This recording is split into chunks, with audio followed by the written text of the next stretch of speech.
The crate drops spinning through 3,000 feet of Idaho air. Inside, a single beaver, alive, bewildered, utterly unaware it is about to become an engineer. Idaho Fish and Game loaded 76 of them onto surplus military parachutes in 1948 and aimed them at roadless wilderness. 75 walked out of those crates. What they built over the next 20 summers, without a dollar of infrastructure, without a single permit, is still holding water today. The Chamberlain Basin in autumn, before any of this happened, was a wound in the land. Creek beds ran white and dry, no shade, no sound except wind moving over cracked clay. You could walk a mile of stream bed and never wet your boots. The basin had been losing water for decades, quietly, the way a patient loses blood, slowly enough that nobody called it an emergency. Elmo Heter, a conservation officer with Idaho Fish and Game, looked at that landscape and decided the fastest repair tool available weighed roughly 40 pounds and had teeth. The wilderness he was targeting had no roads, no truck, no bulldozer, no crew with shovels could reach it. The only practical delivery vehicle was a single-engine plane and whatever it could carry. In the autumn of 1948, Heter's team loaded 76 beavers into ventilated wooden crates, strapped each crate to a surplus military parachute, and pushed them out over the Salmon River Mountains. 75 of those animals walked out of their crates. They were already moving toward water before the parachute silk had settled in the brush. Heter's field notes read like engineering specifications. He recorded each crate's landing coordinates. He marked which animals moved immediately toward a drainage. He noted the gradient of every channel where a beaver made contact with the soil. What those notes could not record, because Heter did not yet have the data, was what the beavers would build. Within that first autumn, dams were rising on drainages that had been bone dry for years. The ponds came fast. Those same ponds are still holding water today. Every person who loaded a crate, who counted parachutes, who signed the release paperwork, all of them are gone. The water remains. That single autumn of labour outlasted them all. Over the 4 decades that followed, Idaho Fish and Game spent millions on mechanical restoration across the same landscape. Graders, seed programs, erosion barriers. The agency's own assessments showed that none of it matched what 75 animals built for free in one season.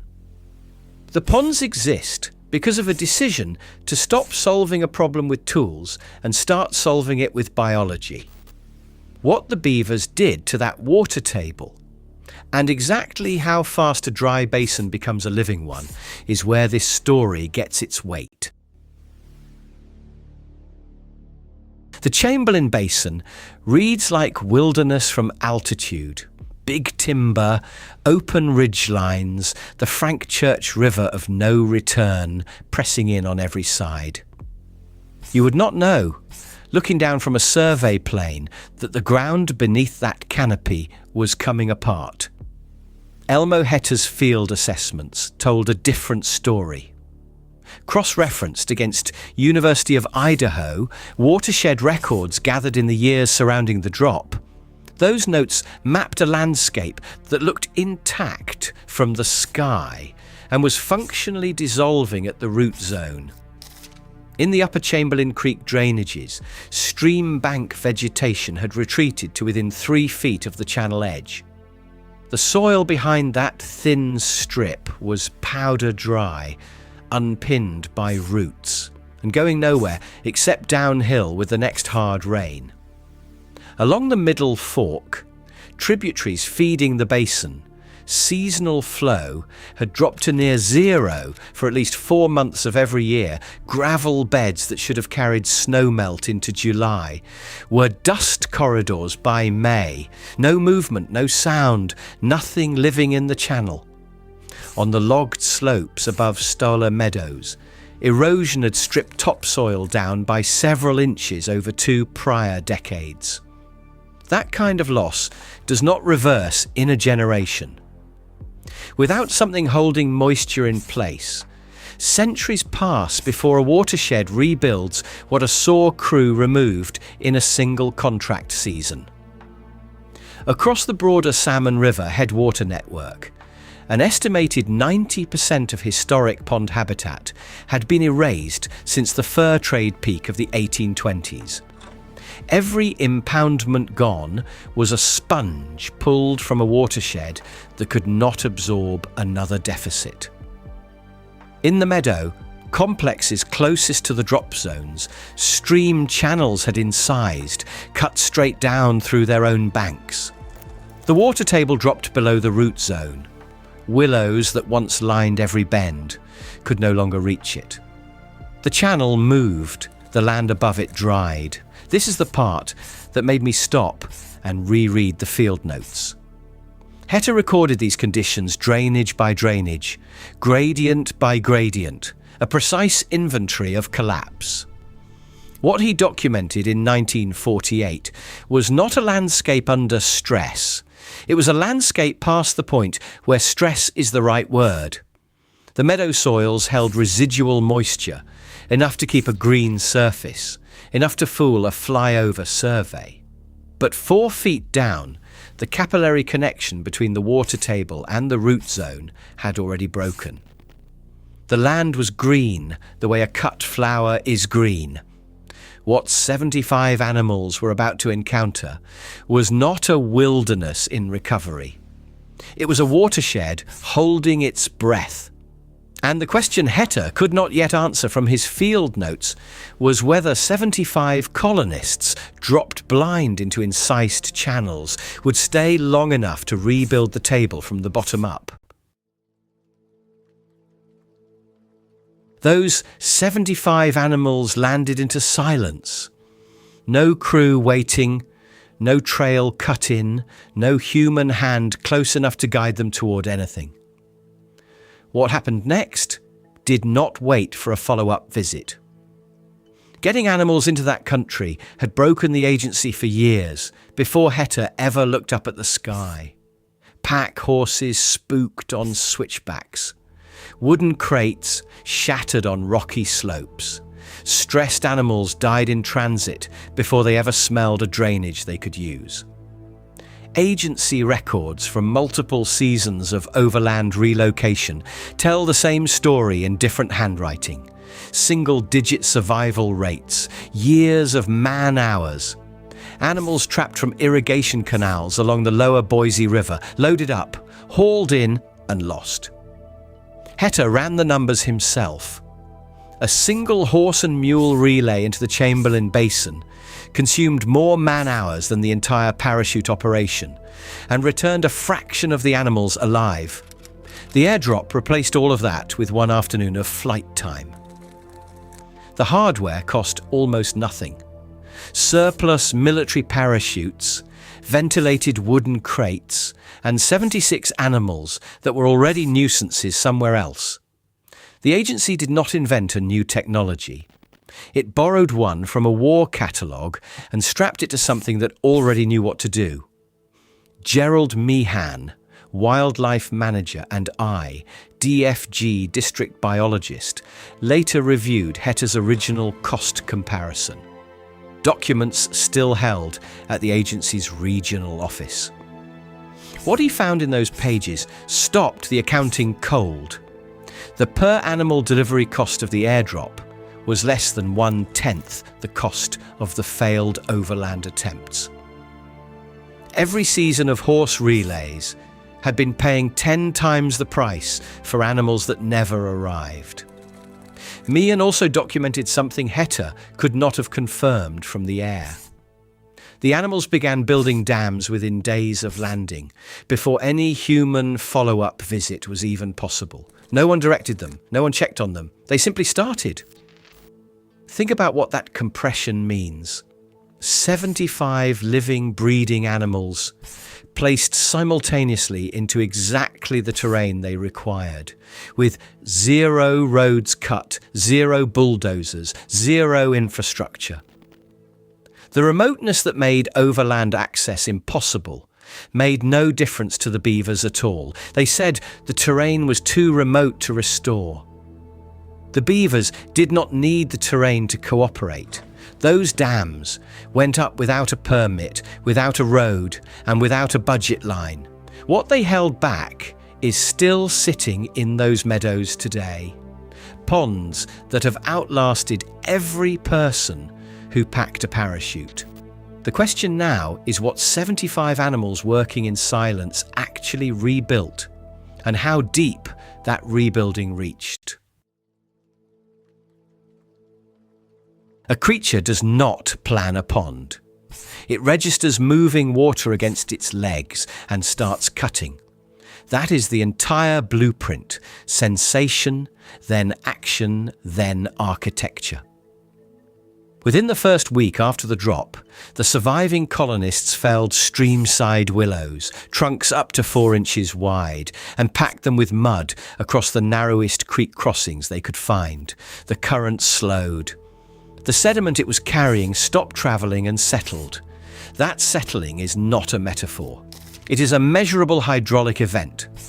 A slowed current loses the energy to carry its load, and that load, fine silt, organic particles, builds the stream bed upward.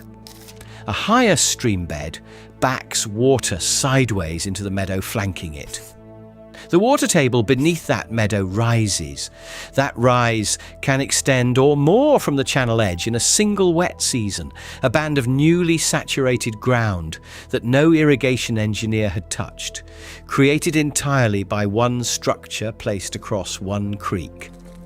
Elmo Heter returned to several drop sites the following spring.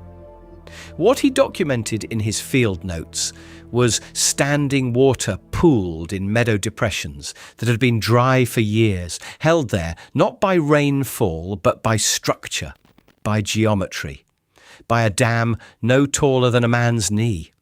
Aquatic insects colonized the new pond margins within that first wet season. Their larvae drew the first cutthroat trout to hold steady in those channels in years. Willows and sedges, roots finally touching groundwater, pushed new growth along banks that had been bare mineral soil since anyone could remember. The willows drew songbirds. The insect bloom drew bats at dusk.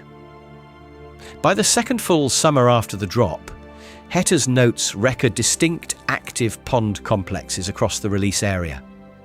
Each a self-sustaining water storage unit that no pump, no pipe, and no reservoir had placed there across all the dry decades prior.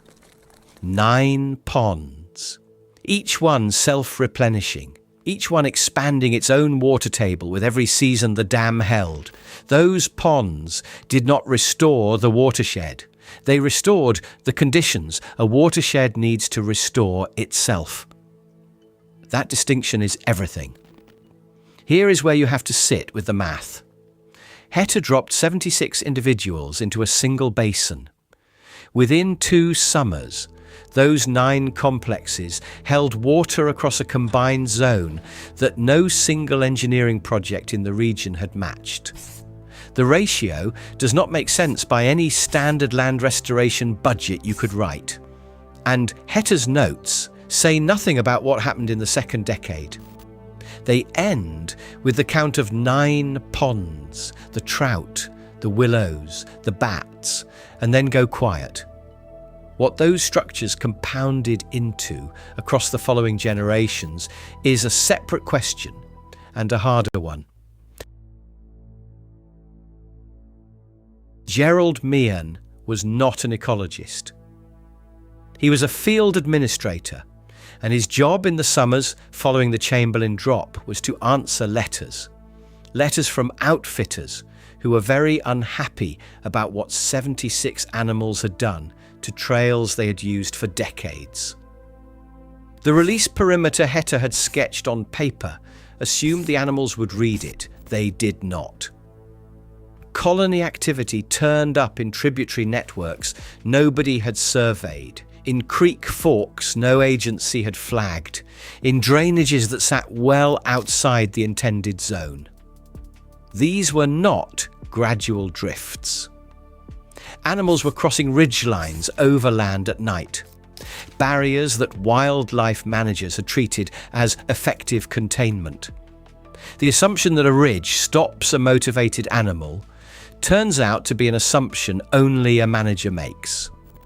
In at least one documented case, a dam raised the water level against the base of a Forest Service ford and made it impassable for stock animals for an entire season.